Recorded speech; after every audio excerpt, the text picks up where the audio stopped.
বিশ্ব নবী অর্থাৎ মহানবী হজরত মুহাম্মদ সাল্লাল্লাহু আলাইহি ওয়াসাল্লাম এর জীবনী সিরাত অত্যন্ত গুরুত্বপূর্ণ একটি বিষয়, যা ইসলামের ইতিহাস এবং বিশ্বাসের মূল কেন্দ্রবিন্দুতে রয়েছে। তার জীবনী থেকে আমরা ইসলামের প্রাথমিক ইতিহাস, নৈতিকতা, আচার-আচরণ এবং মহানবীর চরিত্র সম্পর্কে জানতে পারি। নিচে সংক্ষেপে মহানবী হজরত মুহাম্মদ সাল্লাল্লাহু আলাইহি ওয়াসাল্লাম এর জীবনী তুলে ধরা হল। জন্ম ও প্রাথমিক জীবন। মহানবী মুহাম্মদ সাল্লাল্লাহু আলাইহি ওয়াসাল্লাম 570 খ্রিস্টাব্দে সৌদি আরবের মক্কা নগরীতে কুরাইশ বংশে জন্মগ্রহণ করেন। তার পিতার নাম আবদুল্লাহ এবং মাতার নাম আমিনা।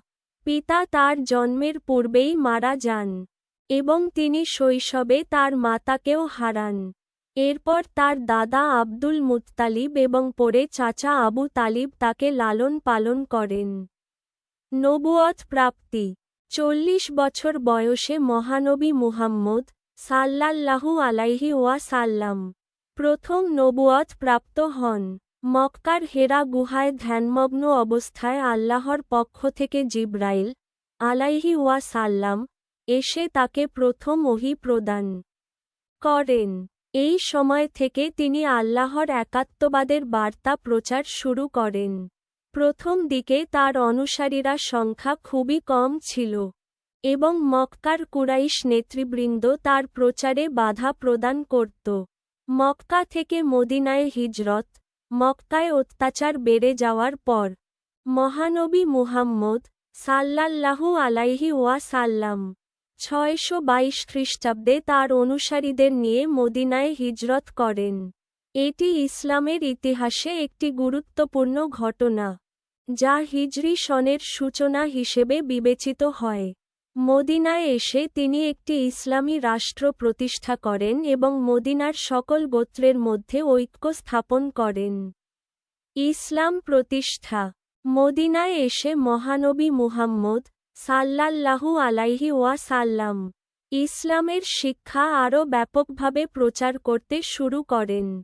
মদিনা এবং আশপাশের এলাকায় ইসলামের প্রভাব বৃদ্ধি পায় এবং মক্কা বিজয়ের মাধ্যমে ইসলামের পূর্ণ প্রতিষ্ঠা ঘটে। 630 খ্রিস্টাব্দে মক্কা বিজয়ের সময় মহানবী সাল্লাল্লাহু আলাইহি ওয়াসাল্লাম মক্কাবাসীদের ক্ষমা করে দেন এবং মক্কা পূর্ণরূপে ইসলামের নিয়ন্ত্রণে আসে।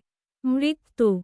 মহানবী মুহাম্মদ সাল্লাল্লাহু আলাইহি ওয়াসাল্লাম 632 খ্রিস্টাব্দে 63 বছর বয়সে মদিনায় ইন্তেকাল করেন।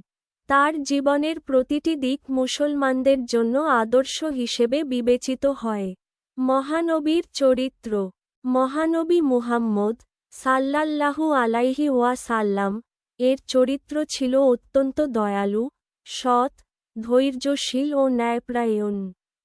তাকে বলা হয় আল আমিন অর্থাৎ বিশ্বস্ত। তিনি সর্বদা সত্যবাদিতা, দানশীলতা ও সহনশীলতার শিক্ষা দিতেন। মুসলমানরা তার জীবনকে অনুসরণ করে নিজেদের জীবন পরিচালনা করতে চেষ্টা করে। এই হল সংক্ষেপে মহানবী হজরত মুহাম্মদ সাল্লাল্লাহু আলাইহি ওয়াসাল্লাম এর জীবনী। তার জীবন থেকে ইসলামিক শিক্ষা এবং আদর্শ মুসলমানদের প্রতিদিনের জীবনে দিকনির্দেশনা দেয়।